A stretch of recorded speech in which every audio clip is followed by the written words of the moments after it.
ফার্স্টে আমরা একটা ব্যাকগ্রাউন্ড কালার নিয়েছি, এরকম একটা কালার। এরপরে এখানে আমরা আমাদের ইমেজটাকে ইম্পোর্ট করেছি।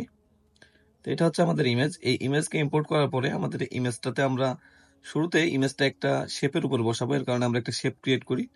শেপটা হচ্ছে এইরকম থাকবে শেপটা। আমি একটু আপনাদের শেপটা দেখাই দিচ্ছি জাস্ট। এই হচ্ছে আমাদের শেপ। এই শেপটা ক্রিয়েট করার পরে আমরা আরেকটা লেয়ার এখানে নিয়েছি, সেটা হচ্ছে আমাদের শ্যাডো হিসাবে।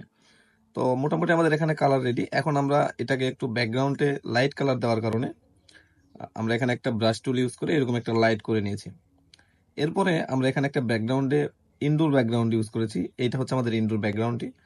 এটা ইউজ করার পরে আমাদের একটা কাজ করতে হয়েছে, সেটা হচ্ছে যে ইমেজটা ফাঁকা ফাঁকা লাগতেছিল, এর কারণে আমরা একটা লিফ অর্থাৎ পাতার পিএনজি নিয়ে আসি। এটাকে আমরা ব্লার করে দিয়েছি। দেওয়ার পরে আমরা এখানে কিছু কালার কারেকশনের কাজ করে নিয়েছি। তো এই তিনটা কালার কারেকশনের কাজ করার পরে আমাদের এরকম একটা ইম্পোর্ট এসেছে। এরপরে আমরা এখানে একটা লাইট ইফেক্ট ফেলানোর জন্য গুগল থেকে একটা লাইট ইফেক্ট লিখে সার্চ করে একটা ইফেক্ট নিয়ে আসি। তারপরে সেটাকে আমরা কালার মোড চেঞ্জ করে দিয়ে আমাদের ডান পাশে কর্নারে বসাই দিই। এরপরে যদি আপনি চান যে এটাকে না আরো একটা কালার ইফেক্ট এখানে একটু ভালোভাবে ফেলাই দেয়, তাহলে আপনি এখান থেকে আমরা গ্রেডিয়েন্ট টুল ইউজ করে এখানে আরেকটু কালার ইফেক্ট ফেলিয়ে নিয়েছি।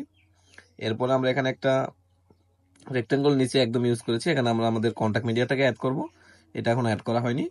এবং এখানে আমরা চাইলে আরেকটা পাতা অ্যাড করতে পারি এটা, তবে এটাতে আমরা কালার মোড নিয়ে কাজ করতে হবে। তো এটা আমরা না করলেও ডিজাইনটা মোটামুটি ঠিক আছে। তো এই ছিল আজকের শর্ট ভিডিও। আশা করছি আপনারা ভিডিওটি দেখে উপকৃত হয়েছেন। দেখা হচ্ছে আগামী কোনো ভিডিওতে, এবং লং ভিডিও খুব শীঘ্রই পেয়ে যাবেন ইনশাল্লাহ।